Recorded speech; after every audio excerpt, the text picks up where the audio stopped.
န်ကာတွေကလူတွေကကဘာကြီးကိုပြန်လဲတိဆောက်ဖို့စူးစမ်းကြပေမဲ့ကဘာတစ်ကြီးကဖျို့ဖျဲဖြစ်နေတော့မှာပဲကဘာမြေပြင်ပေါ်မှာဓာတ်ရောင်ခြည်တွေကြောင့်နေရအနှံ့လောင်ကျွမ်းနေပြီး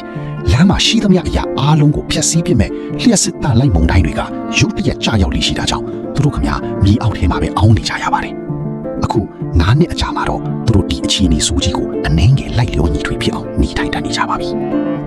အခုဆိုရင်ဂျွန်ကအင်ဂျင်နီယာအပြင်ကဘာကိုထွက်ပြီးစူးစမ်းရတဲ့ကင်းတောက်တယောက်အနေနဲ့ပါအလုပ်လုပ်နေပါတယ်သူအပြင်မှာမစ်ရှင်တစ်ခုနဲ့စစ်ဆေးနေတော့မြေပြင်မှာအကြောင်းအသစ်ကြီးတစ်ခုပွင့်လာပြီးချော်ရည်တွေစီးထွက်လာတာကိုတွေ့လိုက်ရပါတယ်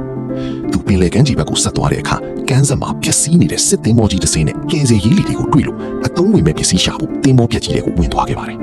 အဲ့ဒီအချိန်မှာပဲစခန်းကနေလှမ်းပြီးမုန်တိုင်းတစ်ခုလာနေပြီလို့တတိပေးချက်ပေးလာပါတယ်သင်္ဘောထဲမှာဂျွန်တယောက်အသက်ရှူရကျက်ပြီးပြင်းပြင်းထန်ထန်ချောင်းဆိုးလာတာကြောင့်ဝတ်ထားတဲ့ mask ကိုခိတ္တချွတ်လိုက်ပါတယ်ပြီးတော့သင်္ဘောထဲကစာအုပ်တအုပ်ကြားထဲမှာညှက်ထားတဲ့ပန်းပွင့်လေးတစ်ပွင့်ကိုရှာတွေ့ခဲ့ပါတယ်အဲ့ဒီအချိန်မှာပဲစခန်းကနေမုန်တိုင်းကမင်းကောင်းပေါ်ရောက်နေပြီအခုချက်ချင်းထွက်တော့လို့အလော်ကြီးပြောလာပါတယ်ဂျွန်လည်းသင်္ဘောထဲကနေအမြန်ပြေးထွက်ခဲ့ရပြီးသူ့နောက်မှာတော့အစိတ်သစ်မုန်တိုင်းကြီးကကပ်ပါလာပါပြီဂျွန်ကဘန်ကာစခန်းစီအပြေးပြန်ရောက်လာပြီးတကားဖွင့်ပေးဖို့အော်ဟစ်တောင်းပန်ပါတယ်စစ်သားတွေတကားဖွင့်ပေးပေမဲ့ထိုင်အောင်ကြီးမုန်တိုင်းတွေအတွင်းထဲဝင်ကုန်မှာမို့ကြာဖွင့်မထားနိုင်ပါဘူးဂျွန်ကတကားကိုသာပိတ်လိုက်တော့ငါအမိပြေးဝင်ခဲ့မယ်လို့အော်ပြောပြီးပိတ်ခါနီဆဲဆဲဘန်ကာတကားကြားတွေကိုအသက်လူပြီးငုတ်လျူးခွန်ဝင်နိုင်ခဲ့ပါတယ်တစ်ဖက်မှာလည်းဂျွန်ရဲ့ဇနီးအဲလီဆန်ကစခန်းရဲ့ခေါင်းဆောင်တစ်ယောက်ဖြစ်လာခဲ့ပါတယ်အရေးပေါ်အစည်းအဝေးတစ်ခုမှာခေါင်းဆောင်တဦးဖြစ်တဲ့အာဒမ်ကစခန်းမှာရိခါတွေတိတ်မရှိတော့တဲ့အကြောင်းလာမယ့်နှစ်ကျရင်အပြင်မှာစိုက်ပျိုးရေးလုပ်နိုင်ဖို့မျှော်လင့်ကြောင်းပြောပါတယ်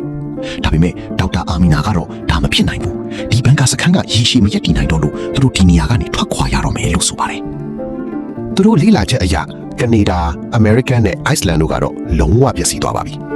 အဲလီဆန်ကအနောက်ယူရောပဘက်မှာမုန်တိုင်းနဲလို့အနှဲငယ်ဘေးကင်းတယ်လို့ကြားရကြောင်းပြောပြီးမြဲအဲ့ဒီမှာလည်းဓာတ်ရောင်ခြည်ရှိနေတော့မယ်လို့တခြားသူတွေကထောက်ပြပါတယ်အဲ့ဒီအခါဒေါက်တာအာမီနာကအနောက်ယူရောပကိုကြာရောက်ခဲ့တဲ့ကျေတကုံအဓိကအစိပ်ပိုင်းကြီးကြောင့်အေးရမှခြိုင်ခွက်ကြီးတစ်ခုဖြစ်ပေါ်ခဲ့တယ်အဲ့ဒီခြိုင်ခွက်ရဲ့အတိမ်အနက်နဲ့ဘေးကတောင်တန်းတွေကအစိပ်သစ်လေးတွေကိုကာကွယ်ပြီးထားလို့အဲ့ဒီနေရာဟာတက်ရှိတွေပြန်လေရှင်းတန်းဖို့အကောင်းဆုံးနေရာဖြစ်တယ်လို့ရှင်းပြပါတယ်ဒါပေမဲ့စစ်ဗိုလ်ချုပ်ကတော့အဲ့ဒီနေရာက Greenland နဲ့အရန်ဝေးပြီးဥရောပမှာလည်းစစ်ပွဲတွေပြင်းထန်နေတယ်လို့ဆိုပါတယ်အစည်းအဝေးအပြီးမှာဂျွန်ကစိတ်ကြမ်းမာရေးဆရာဝန်နဲ့တွားရောက်ပြသပါတယ်ဆရာဝန်ကဘဝတင်မှာဘယ်လိုနေလဲမေးတော့ဂျွန်ကကျင်သားရနေပြီလို့ဖြေပါတယ်ဆရာဝန်ကသူ့ဇနီးအပေါ်ဘာမှမဆိုပွင့်ပွင့်လင်းလင်းတိုင်ပင်ဖို့အကြံပေးနေတော့ရုတ်တရက်ဘန်ကာကြီးတစ်ခုလုံးပြင်းပြင်းထန်ထန်လှုပ်ခါသွားပါတယ်အားလုံးထိတ်လန့်သွားပြီမေဗိုလ်ချုပ်ကမစိုးရင်ကြပါနဲ့ငါတို့ဘန်ကာကကဘာပြတ်တာတော့ခံနိုင်ခဲ့တာငလီလောက်ကတော့စာမဖွေပါဘူးလို့အားပေးပါတယ်အဲ့ဒီနောက်အဲလီဆန်ကသူတို့ရရှိထားတဲ့အပြင်ကအရေးပေါ်အကူအညီတောင်းခံတဲ့အကြောင်းမေးမြန်းပါတယ်အာဒမ်ကတော့စခန်းမှာလူတွေပြည်နေပြီးမို့ဘသူ့ကိုမှထပ်မခေါ်နိုင်ဘူးလို့ညင်းပေမဲ့အဲလီဆန်ကလူတွေကိုစွန့်ပစ်မထားချင်တာကြောင့်မဲခွဲဆုံးဖြတ်ဖို့တောင်းဆိုပါတယ်ရလက်ကတော့လူအများစုကကယ်တင်ဖို့မဲပေးခဲ့ကြတာကြောင့်မနေ့ပြန်မှာကယ်ဆယ်ရေးအဖွဲ့စီလို့ဖို့ဗိုလ်ချုပ်ကသဘောတူလိုက်ပါတယ်ဂျွန်နဲ့အဲလီဆန်တို့ရဲ့သားလေးနေတန်ကတော့ဘန်ကာထဲကကျောင်းမှာပညာသင်ကြားနေပြီးအခုဆိုကျဲတွေကိုစိတ်ဝင်စားနေပါတယ်ဆီယာမကကျဲတကွန်ရဲ့အပိုင်းအစအချို့ဟာကမ္ဘာဆွဲငင်အားထဲမှာပိတ်မိနေပြီးစနေဂျိုလိုမျိုးကမ္ဘာပတ်လမ်းမှာဂျိုကွင်းကြီး ring တစ်ခုအဖြစ်ဖြစ်ပေါ်နေကြောင်းသင်ကြားပေးပါတယ်တစ်ဖက်မှာလည်းဂျွန်ကသူ့တငယ်ချင်းနဲ့အတူစခန်းရဲ့ရေပိုက်လိုင်းစနစ်ကိုအောင်မြင်ပြုပြင်နိုင်ခဲ့လို့ပျော်ရွှင်နေကြပါတယ်အဲလီဆန်နဲ့တားလီနေတန်တို့အများပြည်သူနားနေဆောင်ကိုရောက်လာပြီးဂျွန်နဲ့တွေ့ဆုံကြပါတယ်ဂျွန်ကသင်္ဘောပြတ်ထဲကရလာတဲ့ပန်းပွင့်လေးကိုအဲလီဆန်ကိုလက်ဆောင်ပေးပါတယ်အဲလီဆန်ကဂျွန်ဓာတ်ရောင်ကြီးတွေကြားကင်းတောက်ထွက်ရလို့စိုးရိမ်ပေမဲ့သူ့ရဲ့ကြိုးစားမှုကိုကျေးဇူးတင်ပါတယ်အဲဒီနောက်နေတန်တယောက်ခွင့်ပြုချက်မရှိပဲအပြင်ထွက်ခဲ့တာကိုမိဘတွေသိသွားလို့ဂျွန်ကနေတန်ကိုစူပူချင်းမောင်းပါတယ်နေတန်ကစိတ်ပြက်လက်ပြက်နဲ့ခွင့်တောင်းပြီးထွက်သွားတဲ့အခါအဲလီဆန်ကဒါကရှင်နဲ့ပဲတူတာပဲအန်ဒီယေရှိတာတည်ရနဲ့အပြင်ထွက်ချင်နေတာလို့ပြောပါတယ်တစ်ဖက်မှာတော့နေတန်ကအပြင်ထွက်ပြီးကျေးဇူးတန်းပုံစံအပေါက်လေးတွေဖောက်ထားတဲ့ဆောင်းကြုံကြီးနဲ့ကောင်းကင်ကကြည်တွေကိုငေးကြည့်နေပါတယ်နောက်တနေ့မနေ့မှာကယ်ဆယ်ရေးအဖွဲ့ကအပြင်ကလူတွေကိုအောင်မြင်ကယ်တင်ပြီးစခန်းကိုပြန်ခေါ်လာနိုင်ခဲ့ပါတယ်ဂျွန်အလုပ်လုပ်နေတော့သူ့တငယ်ချင်းကနေရံမှာအကြောင်းကြီးထင်လာတာကိုကြည့်ပြီးစိုးရိမ်နေပါတယ်အဲ့ဒီချိန်မှာပဲကယ်ဆယ်ရေးအဖွဲ့ကဒုတိယနေရာကလူတွေကိုထပ်ကယ်ဖို့ခွင့်တောင်းပေးမယ်အာဒမ်ကငင်းဆိုပါတယ်အဲလီဆန်ကဆွေးနွေးဖို့ကြိုးစားနေတော့ရုတ်တရက်ကယ်ဆယ်ရေးအဖွဲ့နဲ့အဆက်အသွယ်ပြတ်တောက်သွားပြီးဘန်ကာကြီးတစ်ခုလုံးပြင်းထန်ထန်ထပ်မံလှုပ်ခါကနိုင်ရန်ကိုကွဲအပ်ပြီးမိပြတ်သွားပါတော့တယ်ပြင်းထန်တဲ့ငလျင်ထန်ကြောင့်ဘန်ကာကြီးပြိုကျပျက်စီးသွားပြီးနောက်ဂျွန်ကဒဏ်ရာရကနေထလာပြီးပထမဆုံးသူ့ဇနီးအဲလီဆန်ကိုတွားရောက်ကယ်ဆယ်ပါတယ်ကံကောင်းထောက်မှစွာပဲအဲလီဆန်ဘာမှမဖြစ်ပါဘူးပြီးတော့တားဖြစ်သူနေတန်စီပြေးသွားရနေတန်ကမတ်ဆိုပြီးအသင့်ဖြစ်နေပါပြီဂျွန်ကတားအတွက်အရေးကြီးတဲ့အင်ဆူလင်ဆေးနဲ့လိုအပ်တာတွေအမြန်ထုတ်ခိုင်းပြီးမတ်တွေတွားယူပါတယ် သူတို့အဓိကထွက်ပေါက်စီသွားပြီးမဲ့လူတွေပြည့်ညက်နေလို့ဂျွန်ကပြိုကျနေတဲ့ကွန်ကရစ်တုံးတွေအောက်ကနေတခြားထွက်ပေါက်တစ်ခုစီအသေးအတန်လမ်းပြခေါ်ဆောင်ခဲ့ရပါတယ်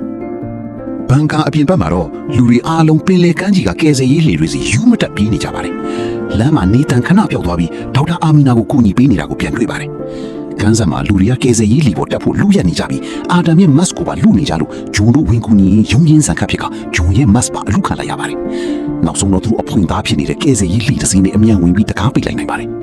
လှေမောင်းထွက်လာပြီးမကြာခင်မှာပဲကမ်းခြေကလူအားလုံးကိုဝါမျိုးပြစ်မယ်အီယာမဆူနာမီလိုင်းကြီးရောက်လာလို့လှေတွေကနေအားလုံးအသက်အောင်ပြီးအိုဟီရင်ဆိုင်ခဲ့ကြပါတယ်ကံကောင်းစွာနဲ့ပဲသူတို့လှေကဆူနာမီလိုင်းတန်ကနေလွတ်မြောက်ခဲ့ပါတယ်အခုသူတို့မှာရိခါတပတ်စာပဲရှိတာကြောင့်မုန်တိုင်းနေပြီးဓာတ်ရောင်ကြီးနေတဲ့အင်္ဂလန်ဘက်ကိုဦးတည်ဖို့ဆုံးဖြတ်လိုက်ကြပါတယ်။ဂျုံကတိုင်းတာကြီးဟာလေထုထဲမှာဓာတ်ရောင်ကြီးနေနေပြီးမှအားလုံးမတ်စတီချွတ်လိုက်ကြပါတယ်။ရက်အနေငယ်ကြာမှလီအင်ဂျင်ချို့ရွေသွားပြီးမြဂျုံကအင်ဂျင်နီယာမှုပြင်နိုင်ခဲ့ပါတယ်။ညဘက်မှာတော့နီတန်ကသူ့အဖေကိုကဘာပတ်လန်ကကြေးတကုံအပိုင်းစာတွေနဲ့ကြေးတွေကိုပြသနေတော့ကောင်းကင်ကနေအုတ်ကားပြန်ကြီးတကုံကျလာတာကိုမြင်လိုက်ရပါတယ်။နောက်တနေ့မနက်မှာတော့လေကစီပြတ်ပြီးရေလိုင်းစီးကြောင်းအတိုင်းမျောပါသွားပါတော့တယ်။လူတွေစိတ်ပြက်အားငယ်နေတော့လှေကရေအောက်ကအဆောက်အုံတစ်ခုကိုဝင်တိုက်မိပါတယ်။ဂျုံကြည့်လိုက်တော့ဒါဟာတဝက်ကျော်ရေမြုပ်နေတဲ့အင်္ဂလန်ကလီဗာပူးမြို့ကြီးဖြစ်နေပါတယ်။သူတို့လှေကိုကုန်းပေါ်ရောက်အောင်လှော်ခတ်ပြီးခိုးလုံစရာလိုက်ရှာရကနေစစ်တပ်ကစောင့်ကြပ်နေတဲ့ကယ်ဆယ်ရေးဘန်ကာတစ်ခုကိုတွေ့သွားပါတယ်။သူတို့ဂိတ်ဝါကိုသွားပြီး Greenland ဘန်ကာကလာတာဖြစ်ကြောင်းခိုးလုံခွင့်တောင်းပေမဲ့စစ်သားတွေက badge အမှတ်အသားတစ်စိပ်ပြဖို့တောင်းဆိုပါတယ်။ယ်လီဆင်တယောက်ပဲတစ်စိပ်ပါပြီးကျန်တဲ့သူတွေကလမ်းမှာပျောက်ဆုံးခဲ့တာပါ။စစ်သားတွေကတစိမ့်မပါရင်ပေးမဝင်ဘူးလို့ကန့်ကွက်ပြီးလူအုပ်ကြီးတိုးဝေလာတဲ့အခါတနက်နဲ့ရမ်းပစ်လို့အာဒမ်တနက်မှန်သွားပြီးတကားပိတ်ခံလိုက်ရပါတယ်။ဖယူဖရေးဖြစ်နေတော့အစိတ်တင်မုန်တိုင်းတစ်ခုလာနေလို့ဂျုံတို့အဖွဲ့လူစုခွဲပြီးကားတစ်စီးကိုအတင်းတားကနာရီတစ်လုံးပေးပြီးထွက်ပြေးခဲ့ရပါတယ်။ကားမောင်းသမားကအခုကဘာကြီးကရှင်သန်ဖို့အတွက်ဆိုလူတက်ဖို့တောင်လွယ်ကူတဲ့အန်တရေများတဲ့နေရာဖြစ်နေပြီလို့ပြောပြပါတယ်။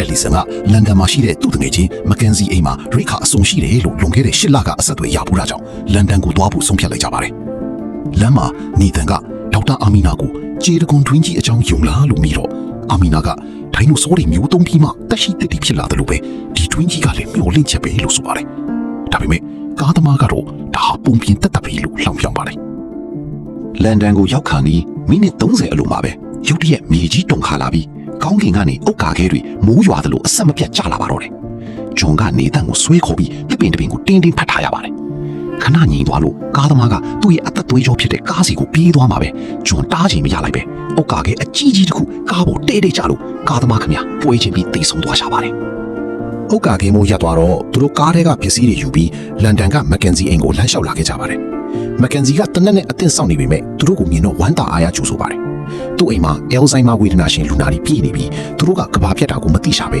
မကန်စီကသူတို့ကိုပြုစုရင်းပျော်အောင်ထားပေးနေတာပါညဘက်မှာတော့အဝေးကတနက်တန်တွေကြားနေရပေမဲ့သူတို့ခဏတာအနာယူဝင်ရခဲ့ပါတယ်အဲ့ဒီညမှာပဲယ်လီဆန်တယောက်ဂျုံရဲ့ပြင်းထန်တဲ့ချောင်းဆိုးတန်ကြောင့်နိုးလာပြီးတွားကြည့်ရဂျွန်သွေးတွေအားနေတာကိုတွေ့ပြီးထိတ်လန့်သွားပါတယ်ဂျွန်ကသူကင်းထောက်လုပ်တော့ကထက်ရောင်ကြီးတင်းခဲ့လို့အသက်ရှင်ဖို့6ပတ်ပဲလိုတော့တယ်ဆိုတဲ့အကြောင်းကိုမိသားစုကိုစိုးရိမ်ပါဆိုလို့လျှော့ဝှက်ထားခဲ့တာကိုဖွင့်ပြောလိုက်ပါတယ်ယ်လီဆင်ကစီးကူဖို့ပြောပေမဲ့ဂျုံကနီးတန်ကိုဘဝကောင်းတစ်ခုပေးနိုင်ဖို့သူ့ရဲ့နောက်ဆုံးရက်တွေကိုအနောက်ဥရောပကကျဲတခွန်တွင်းစီတွားရင်အသုံးချခြင်းတယ်လို့တောင်းဆိုပါတယ်။နောက်တနေ့မှာမကင်စီကသူတို့ကိုကားတစ်စီးရိခါနဲ့တနက်တလက်ပေးပြီးဒိုဗာကမ်းခြေကိုသွားဖို့လမ်းညွှန်ပါတယ်။ကားမောင်းလာရင်ဂိမ်းနေကစားလို့ပျော်နေတော့ရုတ်တရက်ကားလူချင်းတဲ့လူမိုက်တွေကတနက်နဲ့လှမ်းပစ်လို့ဒေါက်တာအာမီနာတနက်မှန်သွားပါတယ်။ဂျွန်ကကားပေါ်ကဆင်းပြီးတနက်ချင်းအပြန်လန်ပစ်ခတ်ရကြီးစံကုန်သွားပေမဲ့ယ်လီဆင်ကတိတ်ဆုံးသွားတဲ့လူရဲ့တနက်နဲ့လှမ်းပစ်လို့လူမိုက်တွေကိုနှိမ်နှင်းနိုင်ခဲ့ပါတယ်။ဒါပေမဲ့ဒေါက်တာအာမီနာကတော့ဆုံးပါသွားခဲ့လို့သူတို့တော်ထဲမှာမိမြုပ်တင်ချိုးပေးခဲ့ရပါတယ်။သူတို့ဆက်မောင်းလာပြီးအင်္ဂလိပ်ရေလက်ကြားကိုရောက်တဲ့အခါမှာတော့တခါမှမမြင်ဘူးတဲ့ညီခွင်းကြောင့်မြင်တက်သွားရပါတယ်။အကြောင်းကတော့ဗြိတိန်နဲ့ပြင်သစ်ကြားကပင်လယ်ရေတွေလုံးဝခန်းချောက်သွားပြီးကုန်းမြေကြီးဖြစ်နေလို့ပါပဲ။ဒါဟာကောင်းတဲ့အချက်အနေနဲ့သူတို့လှီစည်းစရာမလိုပဲကားနဲ့ပဲပြင်သစ်နိုင်ငံဘက်ကိုတိုက်ရိုက်မောင်းနှင်ခွင့်ရသွားစေပါတယ်။ပြင်သစ်ဘက်ကိုနိုင်အနေငယ်မောင်းလာပြီးနောက်လမ်းမှာရှေ့ကအေယာမ6ကြီးတစ်ခုကြောင့်ကားတွေအကုန်ရပ်ထားတာတွေ့ရပါတယ်။အသက်ရှင်ကျန်ရစ်သူတွေကအဲ့ဒီ6ကိုဖျက်ဖို့ကြိုးတရားလေးတစ်ခုလှုပ်ထားတာပါ။နေတန်ကကြောက်လို့မဖျက်ချင်ပေမဲ့ဂျွန်ကတက်တိမွေးဖို့အားပြီးဖျက်ကြပါတယ်။လမ်းခုလက်မှာငလင်ထပ်လုပ်ပြီးကြိုးတရားပြတ်ကြလို့လူတွေအောက်ကိုပြုတ်ကျကုန်ပါတယ်။ဂျွန်တို့မိသားစုလီကားတရားပေါ်မှာဆွဲခွဲနေတော့လူတစ်ယောက်ကအတင်းခုန်ကူးလာလို့နေတန်ပြုတ်ကျလူနေပါဖြစ်ခဲ့ပေမဲ့ဂျွန်ကသားကိုအချိန်မီဆွဲတင်ပြီး6ထဲမပြုတ်ကြခင်တစ်ဖက်ကန်းကိုအသေးအတန်ပြေးကူးနိုင်ခဲ့ပါတယ်။သူတို့ပျက်စီးနေတဲ့ပြင်သစ်မြေပေါ်လမ်းလျှောက်လာတော့ လူတစ်ယောက်ကတနက်နဲ့လှမ်းချိန်ပါတယ်ဂျွန်ကသူတို့ကရန်သူမဟုတ်ချောင်းနဲ့ခရီတာကိုသွားချင်တာဖြစ်ချောင်းပြောပြတော့အဲ့ဒီပြင်သစ်လူမျိုးကတနက်ချပြီးသူ့ရဲ့နေအိမ်ဖြစ်တဲ့လီစစ်စနစ်နဲ့ဆိုလာစနစ်တက်ထားတဲ့ကြည်စုံစားဟောင်းစီခေါ်သွားပါတယ်အဲ့ဒီမှာသူ့ရဲ့ဓာတ်ရောင်ကြီးလေးချောင်းလေးဖြတ်ပြီးစကားမပြောနိုင်တဲ့ဇနီးနဲ့သမီးကာမီလာတို့ရှိပါတယ်သူကခရီတာနီယာကရင်းမြစ်တွေကိုလူချင်တဲ့အရှိမဟာမိတ်အဖွဲ့နဲ့ကာကွယ်နေတဲ့အနောက်မဟာမိတ်ပြင်သစ်စစ်တပ်တို့စစ်ပွဲဖြစ်နေလို့အဲ့ဒီနေရာကစစ်မြေပြင်ကြီးဖြစ်နေတယ်လို့သတိပေးပါတယ်ညဘက်မှာကာမီလာကနေတန်ကိုအခန်းလိုက်ပြတော့နေတန်ကသူ့ရဲ့ကြည်နေကြကျဲဆူတန်းဆောင်လေးကိုပြပါတယ်အဲလီဆန်ကဂျွန်ကိုဘန်ကာထဲမဝင်ခင်ဂျွန်ဖေကဖာမာခဲ့လေပြီးတော့မင်းနဲ့နေတန်ကိုအသက်နဲ့လဲပြီးဆောင်ရှောက်ဖို့ကတိတောင်းခဲ့တာလို့ဂျွန်ကဖွင့်ပြောပါတယ်နောက်တနေ့မနက်မှာပြင်းသစ်လူမျိုးကြီးကစစ်ပွဲကိုရှောင်ကွင်းနိုင်မဲ့မိဘုံတစ်ခုပြီးပြီးစစ်စခန်းကသူ့တငယ်ချင်းကွန်မန်ဒါဂျန်နက်နဲ့တွေ့ရင်ကူညီလိုက်မယ်လို့ဆိုကသူ့သမီးကာမီလာကိုပါပူကောင်းတဲ့ဘဝရအောင်ခေါ်သွားပြီးတောင်းဆိုလို့အဲလီဆန်တို့ကသဘောတူပြီးထွက်လာခဲ့ကြပါတယ်လမ်းမှာစစ်သားတွေကအရက်သားတွေကိုဘေးမဖြတ်ပဲတားဆီးပေမဲ့ကာမီလာကပြင်သစ်လိုကွန်မန်ဒါဂျန်နက်ရဲ့နာမည်ကိုပြောပြပြီးအကူအညီတောင်းတာကြောင့်စစ်သားတယောက်ကညဘက်မှာသူတို့ကိုအလောင်းကောင်တွေပြည့်နေတဲ့စစ်မြေပြင်တူးမြောင်းနေကြကနေစစ်စခန်းစီလျှို့ဝှက်လမ်းပြခေါ်ဆောင်သွားပြီးပါတယ်စခန်းကိုရောက်တဲ့အခါအဝေးကတောင်တန်းကြီးတွေကိုမြင်ရပြီးကာမီလာကဒီတောင်တွေကကျဲတခွန်ကြောင့်အသစ်ဖြစ်လာတာခရီတာတွင်းကြီးကဒီတောင်တွေရဲ့ကွယ်မှာရှိတယ်လို့ပြောပြပါတယ်ဂျွန်ကတာဝန်ရှိသူစီသွားပြီးကွန်မန်ဒါဂျန်နက်ရဲ့တပ်ပုံကိုပြပေးမယ်စစ်သားကဂျန်နက်ရဲ့အလောင်းကိုပဲပြနိုင်မှာတော့တယ်စစ်တပ်ကသူတို့ကိုမကူညီနိုင်လို့ထွက်သွားဖို့မောင်းထုတ်ပေမဲ့ဂျွန်ကငါကတေကန်နီလူတယောက်ပါငါမိသားစုကိုပဲကယ်တင်ချင်လို့ပါလို့ဒူးထောက်တောင်းပန်တာကြောင့်စစ်သားကစိတ်မကောင်းဖြစ်ပြီးခရီတာကိုသွားမဲ့စစ်ဘတ်ကားပေါ်နေရာပေးလိုက်ပါတယ်လမ်းမှာဘတ်ကားကိုဓမြတွေကဝင်လိုက်ပြီးဒရိုင်ဘာကိုပြစ်တက်ကလူတွေကိုမောင်းထုတ်ပါတယ်ဂျွန်ကမိသားစုကိုပြေးခိုင်းပြီးဓမြတွေကိုတနက်ချင်းအပြန်အလှန်ပစ်ခတ်နှိမ်နှင်းခဲ့ပေမဲ့ဂျွန်ကိုယ်တိုင်လည်းတနက်ထန်ရပြင်းထန်စွာရသွားခဲ့ပါတယ်အလီဆင်ကဒဏ်ရာရထားတဲ့ဂျွန်ကိုတင်ပြီးဘတ်ကားကိုကုန်းတက်မောင်းမိမယ်ကားကဆက်မတက်နိုင်တော့ပါဘူး။ဒါကြောင့်အားလုံးကားပေါ်အဆင်းပြီးဂျွန်ကိုတွဲကတောင်ပေါ်ကိုချီချင်းတက်ခဲ့ကြပါတယ်။တောင်ထိပ်ကိုလဲကြောက်ရောသူတို့ရှိမှစိမ့်လန်းဆိုပြီးတဲ့လေခွင်းတွေရေကြီးတွေနဲ့လက်ရောင်ကြီးကင်းစင်တဲ့ကောင်းကင်ပြားကြီးရှိတဲ့ခရီတာလွင်ပြင်ကြီးကိုအံ့ဩဖွယ်မြင်လိုက်ရပါတယ်။ဂျွန်ကသူ့မိသားစုဘီကင်းရာကိုရောက်သွားတာကိုကြည့်ပြီးဝမ်းသာပီတိဖြစ်ရင်မင်းတို့ရောက်သွားတာမြင်ရလို့ငါကြည်နပ်ပါပြီလို့ပြောကတောင်ထိပ်ပေါ်မှာပဲအေးချမ်းစွာကိုယ်လွန်သွားပါတော့တယ်တားလေးနေတန်ကအဖေဖြစ်သူကိုစစ်တပ်တုံးကလိုပဲစာသားလေးတွေယူပြီးကြည်ကွဲစွာနှုတ်ဆက်ပါတယ်အခုဆိုရင်သူတို့မိသားစုနဲ့ကြံရစ်သူတွေဟာကွယ်လွန်သွားတဲ့ဂျွန်ရဲ့စွန့်လွတ်အနစ်နာခံမှုတွေကိုအသိမှတ်ပြုရင်ဒီကမ္ဘာမြေသစ်ကြီးမှာမေတ္တာတရားကရုဏာတရားတွေနဲ့ပုံမကောင်းမွန်တဲ့လူအဖွဲ့အစည်းတစ်ခုကိုပြန်လည်တည်ဆောက်သွားကြရတော့မှာဖြစ်ပါတယ်ဒါကတော့ Greenland to Migration ရုပ်ရှင်ရဲ့စကြောင်းပြ recap လေးပဲဖြစ်ပါတယ်ဒီဗီဒီယိုလေးကိုသဘောကျတယ်ဆိုရင် like and subscribe လုပ်ပြီးခဲ့ပြီးကျွန်တော်တို့ရဲ့တခြားဗီဒီယိုတွေကိုလည်းဝင်ရောက်ကြည့်ရှုအားပေးနိုင်ပါတယ်ဗျအားလုံးကိုကျေးဇူးတင်ပါတယ်